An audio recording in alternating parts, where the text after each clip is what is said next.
The prisoners are only allowed to eat rice once a week, but when he puts it in his mouth, he refuses to swallow. He spits out all the rice and dries it in the sun, then hides it at the bottom of a water bucket. The others cannot understand what he's doing, that rice could have been a proper meal for them. But the man insists on his plan, because he will use the rice to escape. At other times, they are forced to eat disgusting insects. The prisoners are already starving and thin. Even so, this kind of food is hard to swallow. Only Mark eats it with ease. What they do not expect is that in the days ahead, even those insects are no longer available. The situation grows worse and worse. They have no idea what is happening. Mark recalls how they were treated when first captured and thinks missing a few meals is nothing. Later, one of the prisoners overhears the guards talking and learns that the guards have no food either. Years of war have made it impossible to find supplies nearby. The guards plan to drive them into the forest and kill them, then return to their hometown. Mark realizes they cannot wait any longer. They must escape as soon as possible. During the day, they are allowed some freedom to move, but at night, their hands and feet are chained together, leaving them unable to act. Mark notices a nail on a wooden post beside the guards. He tells the others to spread out to distract the guards, while he walks over and squeezes out some toothpaste, pretending to brush his teeth,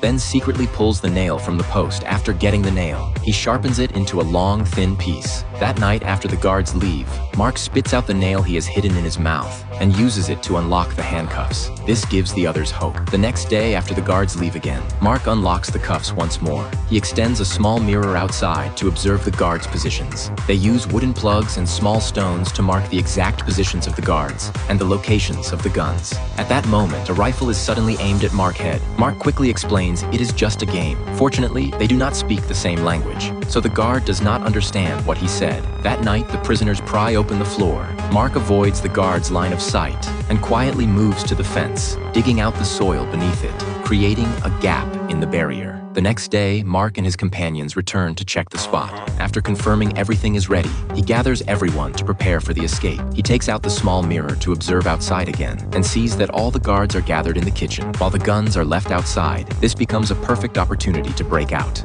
The prisoners extend a small mirror outside the hut and see that all the guards are gathered in the kitchen. This becomes the perfect chance to escape. They immediately pry up the floorboards, move to the fence, and crawl out through the opening. Prepared earlier, Mark reaches the kitchen entrance. After confirming it is safe, he quietly takes the guns leaning by the door, then hands them to the others. He tells them to flank the guards from the other side. But Dewey is too nervous and starts vomiting after just a few steps. Mark cannot afford to wait, so he charges in alone. When he reaches the guards, he realizes no one is coming from the other side. He has no choice but to open fire, driving the guards away. Only then does he realize the others have already fled. Mark is furious, but now he can only clean up with Dewey because several guards escaped. They cannot stay for long. The two run